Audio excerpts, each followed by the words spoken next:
I'm Brittany Lewis with Forbes Breaking News. South Carolina Governor Henry McMaster signed an election integrity bill into law on Wednesday. The Republican governor said that the essence of the bill is, quote, to make it easier to vote and harder to cheat. Listen in for more.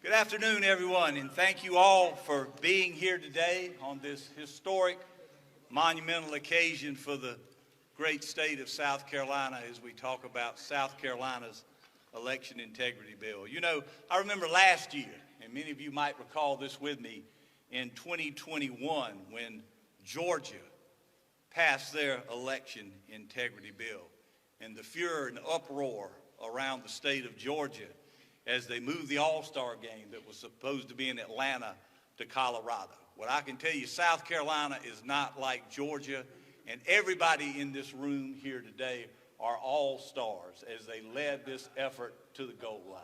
So this is, again, the Uniformity and Integrity in Elections bill. It started out really, I will say, in the House, but with the hard work of the Senate and the governor, who I'm going to mention in a minute.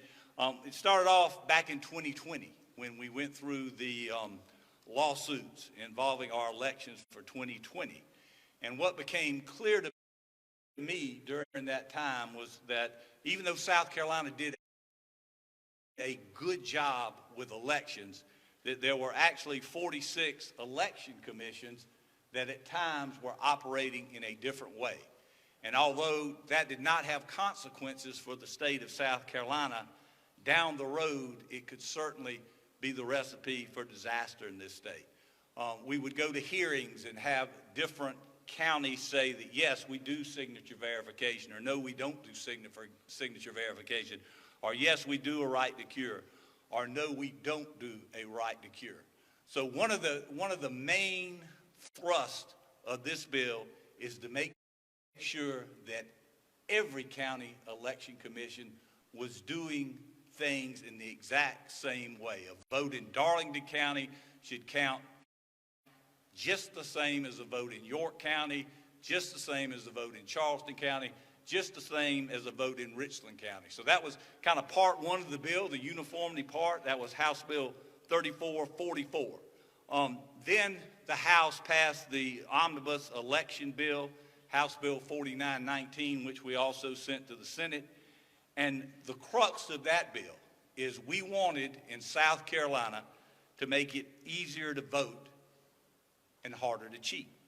So we eliminated in-person absentee voting. We replaced it for the first time with early voting without excuse, so individuals can go and vote in that 12-day window leading up to elections without having to make up an excuse. We want all South Carolinians to have the opportunity to do that. Eliminate drop boxes, auditing, eliminating third-party funding of election, voter roll maintenance, no ballot harvesting, identification requirements for mail-in absentee voting. All of those things were included. But I think it's important for me to tell the entire story of House Bill 4919. As I introduced it, it was a skeleton bill. It dealt with early voting. It dealt with absentee voting. It dealt with voting centers. And with the work of the members of the House and the members of the Senate and the governor and the political party leadership in our state, this bill grew as more and more important areas were discovered about our election law, and some changes we made, some areas we made better. But again, we wanted to go back to the fact that we wanted to make it easier to vote and harder to cheat in South Carolina. Again, these significant changes will protect the integrity of our elections here in South Carolina. This bill, I believe, will put us in the top 3 states with regard to voting integrity. So I want to thank the members of the House, our Speaker, Merle Smith, our Ways and means Chairman Simmerl, all the House members today. I want to thank the senators also, Senator Campson, Senator Kimbrell. Those individuals were absolutely outstanding and helped us craft this compromise. I'm going to talk about the governor's role in a minute, but you would hear as we would go back and forth between the House and the Senate, the bill's dead. We're not going to get a bill. I can tell you that knowing these individuals in the Senate and knowing how hard our governor pulled on this issue, that there was no chance we weren't going to get a bill to reform elections in South Carolina and do it in the right way. Do it in the way that people want to come to South Carolina, to keep the all-star game here. Because we, again, had an all-star cast. Most of them are behind me. Some of them are out front who had a hand in this bill. So I'm very proud of this day, very proud to have sponsored these two bills. And without further ado, I will introduce you to my very, very good friend who is one of the most knowledgeable people in elections in South Carolina, Senator Chip Campson. Senator Campson.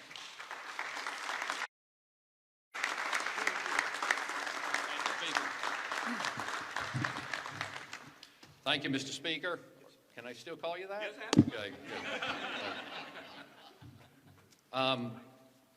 We passed perhaps the strongest election reform bill in the nation.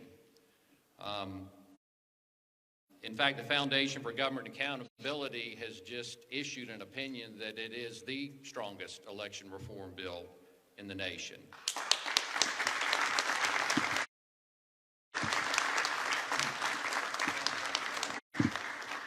And the Speaker is right, this bill was never in jeopardy of not passing. What was going on is the normal give and take of the legislative process. As you all know, in their wisdom, the framers diffused political power and did not concentrate it. And particularly in the legislative branch, because they were concerned that the legislative branch would be the most powerful, they diffused it further between the House and the Senate. And so it was your typical give and take. Some people call it sausage making, but your give and take process of the House and the Senate laying out markers, determining where we're going to resolve. And of course, the governor has to be involved as well, because at the end of the day, he needs to sign it into law and not veto it. And but the bill was really never in any jeopardy of not passing. It didn't need to be saved. We knew we were going to get it passed. There was a commitment on both sides of the aisle to do that, and both chambers. And what the bill does is it safeguards voter fraud primarily where it occurs, which is in absentee ballots. That's where the Jimmy Carter, James Baker Commission in 2006 drew that conclusion. Justice Alito, in several opinions, has made that same point, and that's what we did. We focused on providing security measures in the paper absentee ballot process. It also holds the Election Commission accountable to administer and defend our election laws. We realized that that wasn't quite going on the way it should have been in the 2020 election. And of course, it authorizes 2 weeks of early voting, and it unanimously passed both the House and the Senate. That is quite an accomplishment for an election reform, election integrity bill, to have Republicans and Democrats, the House and the Senate, all unanimously agree to pass it into law. But that's really the way we do it in South Carolina. And it really makes me proud to be a South Carolinian, because we worked across the aisle, we worked with both chambers, we worked with the executive branch governor, and we produced a result that will ensure the integrity and the veracity of elections on into the future, and it's something that we all can be proud of. And Mr. Speaker, I want to say I appreciate the work. At times we have little disagreements, but we always end up working it out when it comes to the big issues. And Governor, the same thing with you. And so it was a great pleasure working with y'all on this. South South Carolina is a much better place because we passed this into law. Thank you.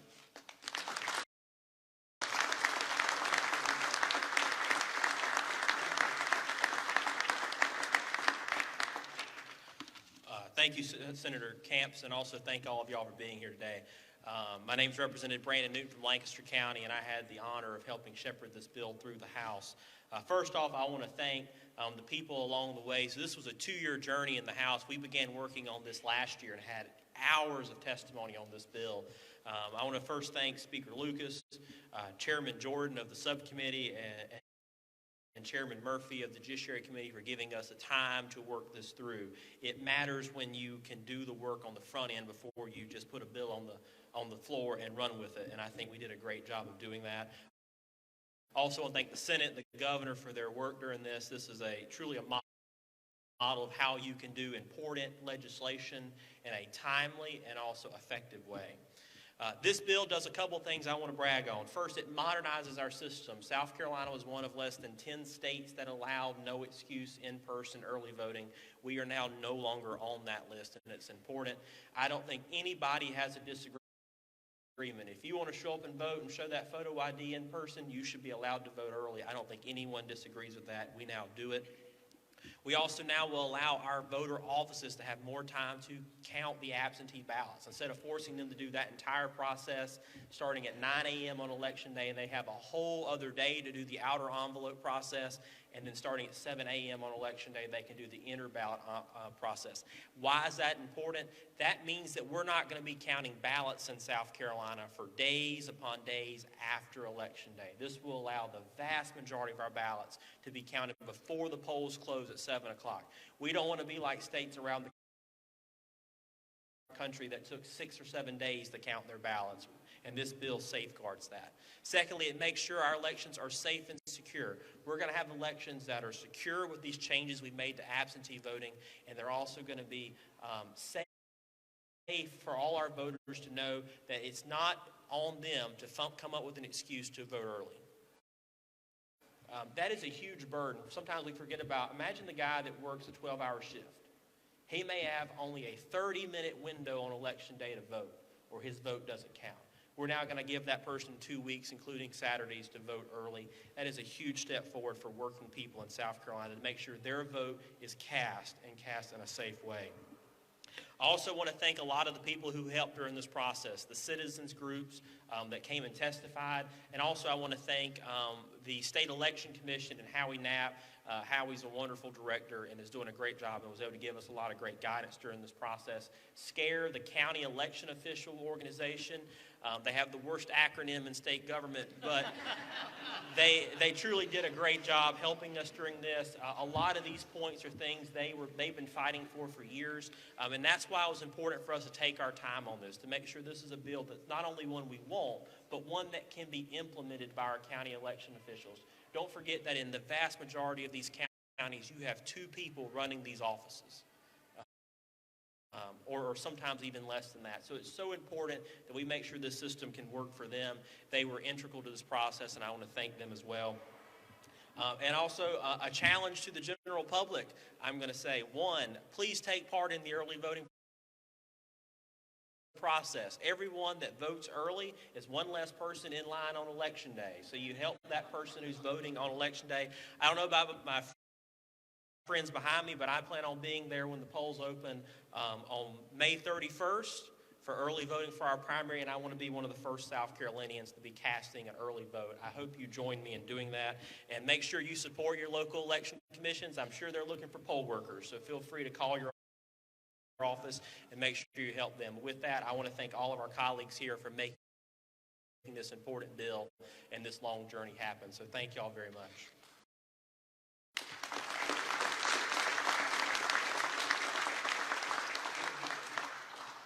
Well, good afternoon. Good to be with you. Let's clarify what Representative Newton means is vote early, just don't vote often. So I'm Senator Josh Grimmer from Spartanburg, and it's good to be with you here today on a day that a lot of folks thought maybe wouldn't happen, but we're certainly glad that it did, because nothing's more important than the integrity of our elections. I've heard it said that participating in an American election is a lot like participating in a group project in college. When you turn in the project, you wait for the results, you know you did your part right, you're just hoping everybody else didn't screw it up. And what we did here in this bill is ensure that it's harder to screw up elections in South Carolina. You know, I've heard many times that regulations and laws are written in blood and bad things that happen, right? A lot of times you have to react to what happened in prior moments. And we did have secure elections in South Carolina in 2020. There's no question about that. We did. We had secure elections, but it's not because some folks didn't try to do some bad things. And of course, we had folks in the House and the Senate, and the governor's office having to file lawsuits, go to court, and ensure that we didn't have ballot harvesting or drop boxes. That we had to make sure that those elections were safe. What this bill essentially does is take the hard-learned lessons of 2020 and codify them into statute, into law. That the next election is safe and secure, and it's harder for us to have these crazy kind of things that were starting to happen 2 years ago happen again. It ensures that this is, as you've already heard today, the safest place in the country to vote legally and even vote early, but the hardest place in the country to cheat, lie, and steal, so that people have confidence when they go and cast that ballot that it's being counted one vote for one person. I want to applaud Speaker Lucas and House leadership for working tirelessly to the end, and Senator Campson and my colleagues in the Senate for continuing to fight to get this done. You know, we ultimately had a compromise that preserved the notion of advice and consent to the Senate while also sharing power with the House and ensuring that we have checks and balances between the legislature and the governor, in a spirit that our founders would appreciate and is really laid out in the Federalist Papers that they penned. And it's amazing, as we've already heard today, that when you can have the House, when you can have the Democrats and the Republicans and the House and the Senate all agree on something, to quote Governor McMaster's predecessor, it's a great day in South Carolina. So great to be with you. Thanks for all everyone here did to make this day a reality. And thank you, Governor.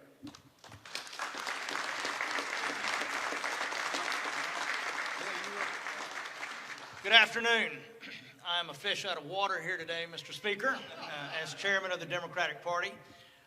The lawsuits that Speaker Lucas referenced, I was a part of. Matter of fact, can't say that won't continue, but the fact is that this is one of the cleanest bills to come out of this General Assembly. And it was a bill that was born out of a lot of hard work, love, but most importantly, respect for our democracy. And I can say this as chairman of the Democratic Party, I will probably catch hell for being here today, but this bill sent a clear message to those who will be reviewing our process or our role in nominating the Democratic nominee for President of the United States. And one of the keys is access to the ballot. And allowing us 2 weeks of early vote sends a clear message that South Carolina wants to continue to make sure that our elections are run above board, above and beyond reproach, but most importantly, they're run effectively and efficiently. And while no bill is perfect, this is a heck of a very good start. And I want to say thank you to the Speaker, to the members of the legislature, Governor. Thank you. He did offer to let me sit in the big seat downstairs, and I'm going to take him up on that. We're going to tweet pictures of us doing so. But at the end of the day, this bill represents a group of people, Democrats and Republicans, coming together to work for what is right and for the best interest to preserve our democracy. And I want to say thank you very much.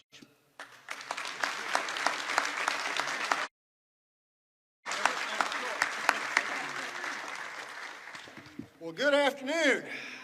Thank y'all so much for being here. Thank all these folks behind us in the legislature who did so much to make this happen. I'm Drew Mckissick, State Chairman of the South Carolina Republican Party. You know, a lot's been said about the details that are in the bill, but, you know, the course of how we got here. You know, we saw the things that we saw in 2020, and, you know, we were thankful that we lived in South Carolina, and that we don't live in a lot of those other states where either they can't count or they can't follow the law or they can't read, seemingly, or whatever it may be. We got it right here in South Carolina, unlike a lot of other places. But it doesn't mean, obviously, that the laws that we have were perfect. There's always room for improvement. And I was able, as a member of the RNC's Election Integrity Commission, looking at the various states around the country in 2020, their laws and their processes and what went right and what went wrong and what can be improved and so forth. And we put together an agenda And here in South Carolina, our State Republican Party Executive Committee passed a unanimous resolution with the things that we would like to see go into election law improvements here in South Carolina. And I'm happy to say, as a result, that I think of about 20 things, I believe it was, that we had on our wish list, Mr. Speaker. 18 of them are in this bill right now. And as someone has alluded to just a minute ago, and it's now been rated, I believe, by 2 different organizations already, 2 different third-party groups nationally, looking at what's in this bill. It is the largest, most comprehensive piece of election integrity legislation in the country, passed by any state on the books, giving us the most secure elections in the entire country. So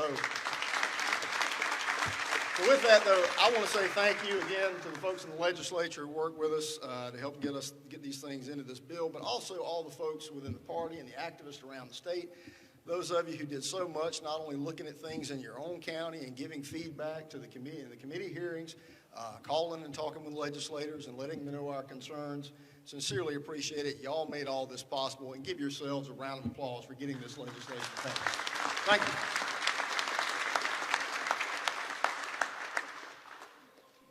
I had the great honor of introducing our governor. Before I do that, I left 2 things unsaid. Trav Robertson, thank you for no longer being able to sue me. When you want to sue us now, the big fella in the plaid sport coat,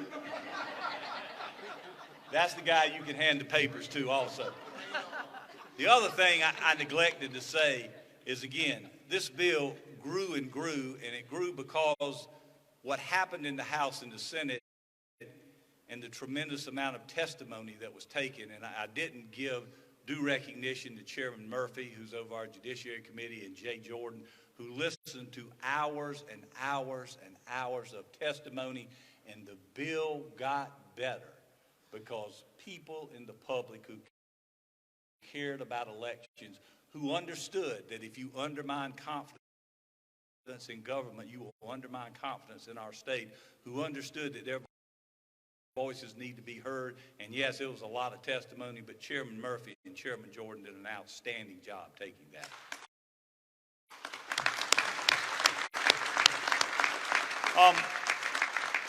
Normally when I introduce Governor McMaster, I talk about the tremendous economic successes in our state, the fact that our state didn't close down, it continued to work, the fact that GDP grew in South Carolina over the COVID years, the fact that he's pushed for a tax cut this year. We are now 43rd in America in least taxes paid per capita. He wanted that to be more. So he got with the Senate, he got with the House earlier, and he has been outstanding on economic issues. Mr. Simla and I have been here a long time and worked under a number of governors. And I can tell you that I have worked under no better governor than Henry McMaster, a man, an individual who will bring people together to work out the difficult problems, which is what he did in this case. And I agree with my friend Senator Campson, we were going to get a bill. There was no doubt about that. But Henry McMaster, not only asking that this be included in the bill, and I think this may be a good idea. You know, that's a role that he gladly takes up, but pulling the House and bringing the House and the Senate together and continuing to meet to work out the small differences that we had in this bill. I can tell you that our governor made all the difference in the world to us having election integrity in our state.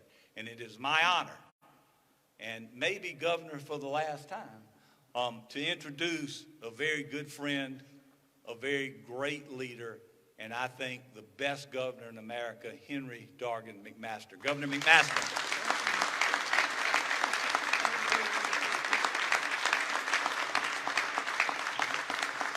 Thank you, Mr. Speaker, and I, too, am happy to be here, and I think I can say without fear of contradiction that there are 5.2 million proud, happy South Carolinians who are glad we're here today to celebrate this landmark legislation. Everything that has been said so far is true.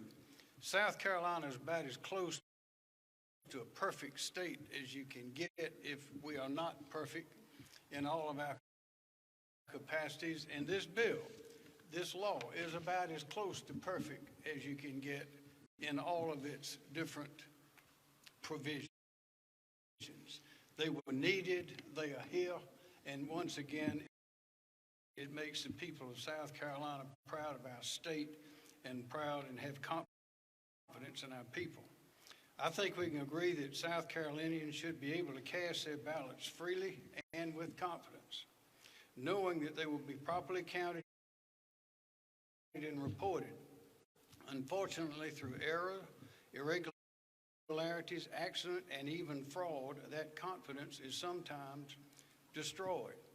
And candidates and their supporters and their contributors and those people, the people of the state who work for candidates, work for issues, they are concerned about a lot of things. Did they call enough people? Did they go talk to the right people? Have they said the right things at the meetings? Have they made their positions clear? Have they behaved as they are supposed to, as their mom and daddy told them to? The last thing they need to be worrying about is whether the votes are going to get counted right. That's the last thing. And because of this law, that's one thing they will not have to worry about in South Carolina. Numerous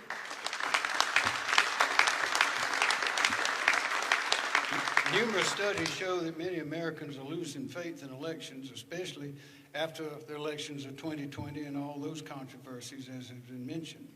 As we in South Carolina enter another political season, our number one priority must be to protect the integrity of our elections.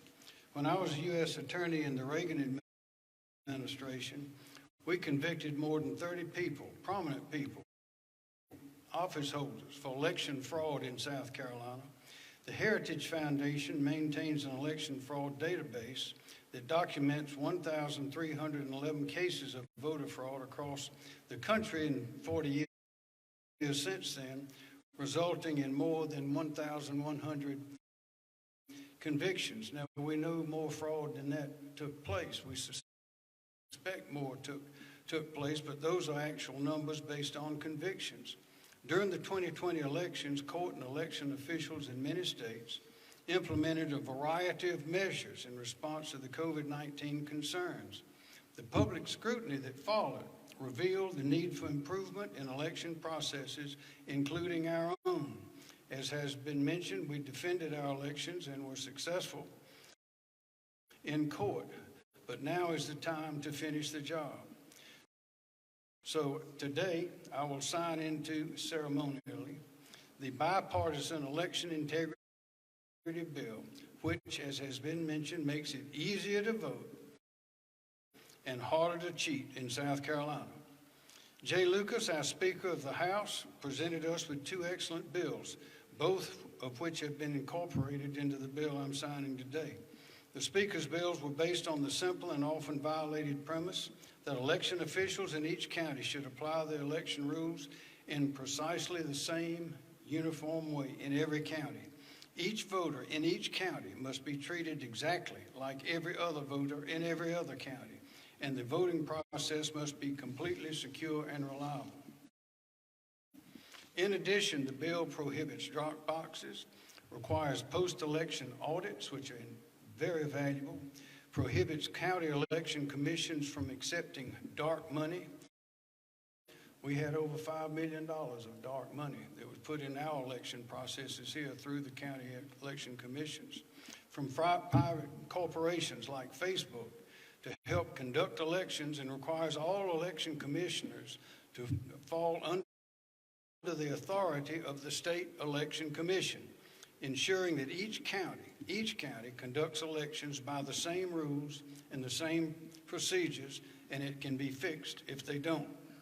This was a bipartisan bill that limits the excuses for mail-in absentee ballots, establishes a standard 2-week early voting period in multiple areas in each county, requires the last 4 digits of a voter's Social Security number on the mail-in absentee ballot, requires an address associated with mail-in absentee ballot witness signature, and stops ballot harvesting, as we have seen around the country, by prohibiting someone from witnessing more than 10 ballots or requesting more than 5 ballots.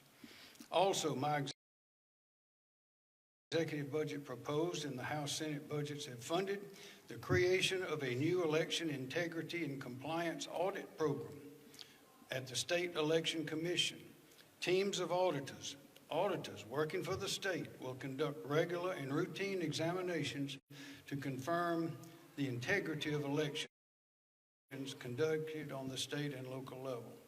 So this much needed oversight will enhance accountability at the State Election Commission and safeguard the voting process against the threat of fraud, which, if left unchecked, could do permanent damage to our Republican form of government. A lot of people worked very hard and expressed themselves very clearly and very strongly. There's a lot of give and take in the legislative process. We were pleased in my office to meet with men and women standing here numerous times to discuss what needs to be done, what can be done. And I believe that this bill which we have produced, which is now the law in South Carolina, as has been mentioned, is the best in the nation, and I think that is only suitable. I want to mention Josh Kimbrell worked hard on forming the compromise in some areas. Also, the Speaker, Senator Campson, the new Speaker. This was quite an interesting and very productive exercise. And I believe it was your government at work at its best. And as it says, this is the best election law in the United States, and that is only fitting because this is the best state in the United States with the best people in the United States. And thank you. And now we will go to the table and do our signing ceremonial, of course.